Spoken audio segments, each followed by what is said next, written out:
way we talk about how we know things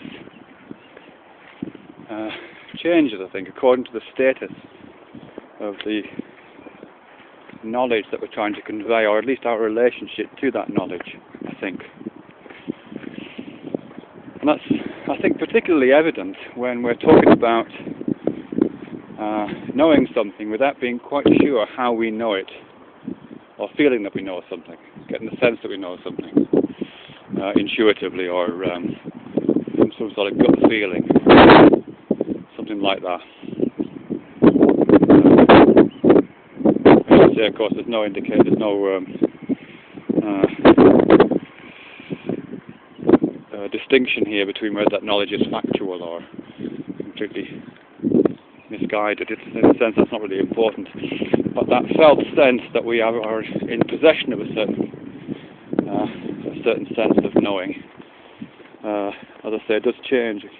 It has variations, and how we talk about it matches those variations. And that's really evident, I think, when we say when we're talking about intuitive knowledge.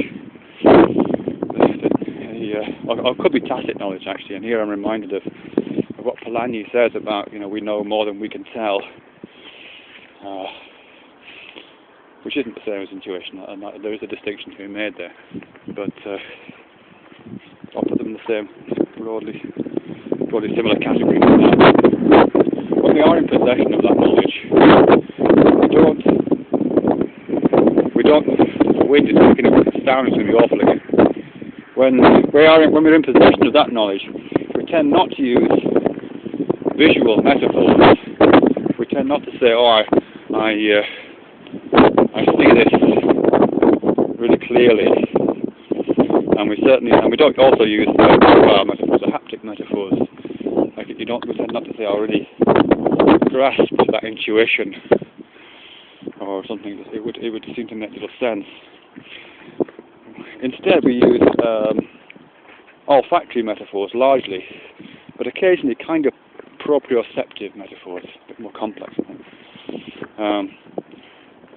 So we talk about things, smelling fishy, or or there being an odd atmosphere. If we walk into a room and we seem to get this sense that there's been an argument amongst the people who are sitting in the room, we might say, "Ooh, the atmosphere is really thick. You can put it with a knife," we might say.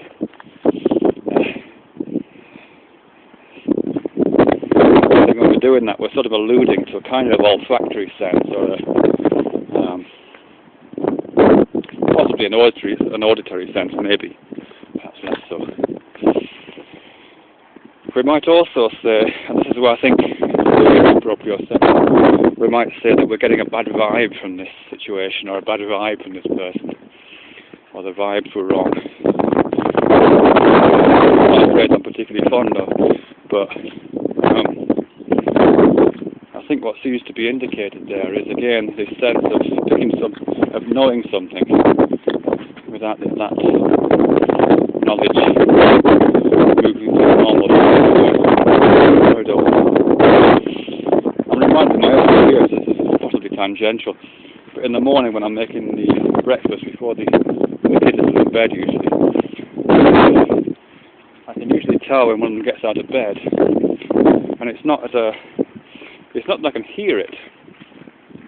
Although I sort of think it's about myself as if I'm hearing it, but I'm not really hearing it at all.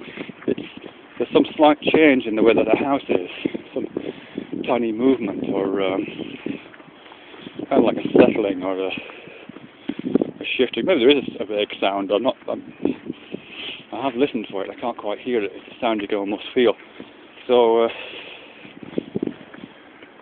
I think that's the nearest thing I have to a personal relationship, as that says. It's almost like there's a vibe, probably a literal vibe in that case, that I'm somehow picking up, but it's not coming through the regular channels, or the channels that I can easily identify. The other thing about vibes, or olfactory atmospheric conditions that one might acquire knowledge from, is that there's no sense of a kind of object being transferred through space. when you grasp something using haptic metaphors, or when you see something using visual metaphors in terms of knowledge, there's this sense that space has been traversed. Your hand is reaching forward and grasping this piece of possessive knowledge and pulling it towards you. Or in seeing, you can sort of feel your intentionality moving out through your eyes to access the object of knowledge at the other end of that act of visual knowing. But with olfaction, as expressed in terms like smell or atmosphere, and perhaps something like proprioception, expressed in terms like vibe, there's no sense of either the object coming towards you, the object of knowledge coming towards you, or oneself moving in a sort of procedural way through space to acquire the object. It's more that the space itself sort of becomes live with the object, including yourself with it.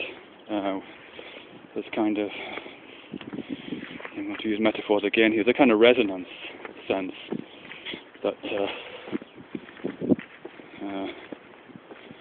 that act of knowing, that piece of knowledge, isn't simply an object distanced in space from you, but it's kind of saturating the space, being everywhere at once. The way that sort of light is, or the way that gas is, or the way that space itself is.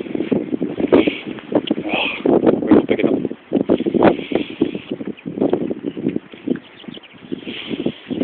This is something that Teresa Brennan referred to, but I think it's alluded to at least in the transmission of affect, when she's talking about how it is that we come to know one another's feelings.